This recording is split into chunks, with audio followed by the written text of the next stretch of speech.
होगा राष्ट्रपिता महात्मा गांधी जी के शहादत दिवस पर भी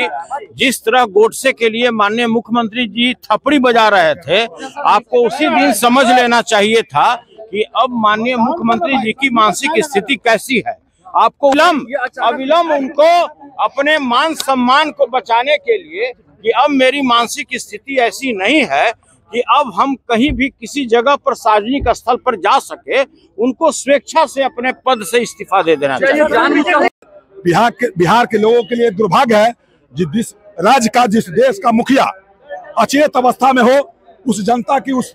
राज्य की भला क्या हो सकता है। अब उनको इतना भी सेंस नहीं रह चुका है मुख्यमंत्री जी को, जो राष्ट्रीय गान उसमें भी वो ताली बजाते हैं, राष्ट्रगान का अपमान हो रहा है सर। देखिए, यह कोई नई घटना नहीं है। आपने देखा होगा राष्ट्रपिता महात्मा गांधी जी के शहादत दिवस पर भी जिस तरह गोडसे के लिए माननीय मुख्यमंत्री जी थपड़ी बजा रहे थे, आपको उसी दिन समझ लेना चाहिए था कि अब माननीय मुख्यमंत्री जी की मानसिक स्थिति कैसी है। आपको उसी दिन समझ लेना चाहिए था कि जब विधानमंडल के दोनों सदन में जो उन्होंने महिलाओं के बारे में हम लोगों को अलौकिक ज्ञान दिया था, उस दिन आपको समझ लेना चाहिए था कि अभी उनकी मानसिक स्थिति कैसी है। आपको उस दिन समझ लेना चाहिए था कि जो भारतीय जनता पार्टी के बड़े बड़े कद्दावर नेता जिस तरह से लगातार बोल रहे थे कि आज माननीय मुख्यमंत्री जी की जो मानसिक स्थिति है बिल्कुल सही नहीं है और उनको किसी आरोग्यशाला में भर्ती करा देना चाहिए। तो देखिए, जो कानून है आप लोग भी अच्छी तरह से जानते हैं, जो कानून है उसके तहत इनको 3 साल का सजा होना चाहिए,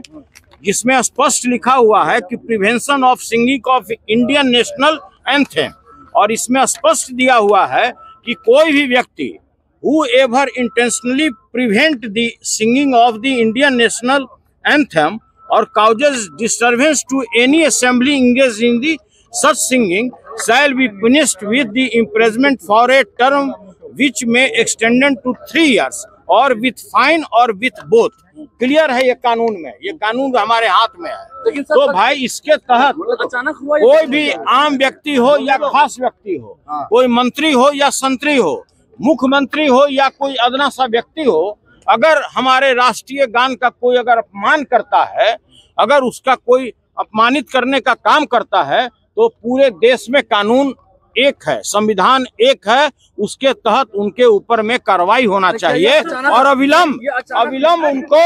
अपने मान सम्मान को बचाने के लिए कि अब मेरी मानसिक स्थिति ऐसी नहीं है कि अब हम कहीं भी किसी जगह पर सार्वजनिक स्थल पर जा सके, उनको स्वेच्छा से अपने पद से इस्तीफा दे देना चाहिए।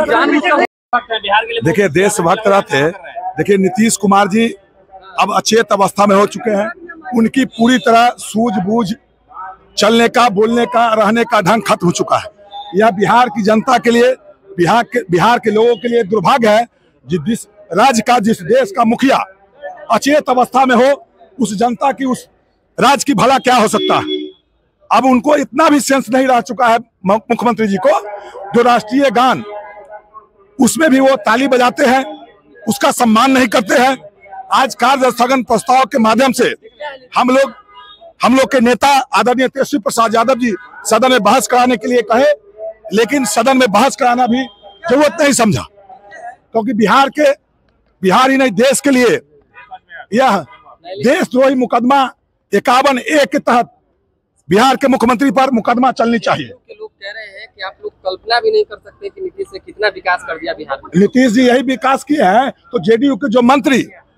जो मंत्री विधायक कहते हैं उनसे पूछिएगा, जब आप इलाज कराने के लिए किसी प्राथमिक स्वास्थ्य को छोड़ दीजिए, सदर अस्पताल में वो अपना इलाज कराते हैं, पीएमसीएच में इलाज कराते हैं। अगर अच्छी व्यवस्था रहती तो बिहार के मंत्री लंबा चौड़ा भाषण करते हैं, मुख्यमंत्री जी वो सरकारी अस्पताल में इलाज कराते। इसका जीता जागरा उदाहरण है जब बिहार में कहीं विकास नहीं हुआ है, यह सीधा अपना पीठ थपथपाता है मुख्यमंत्री। धन्यवाद।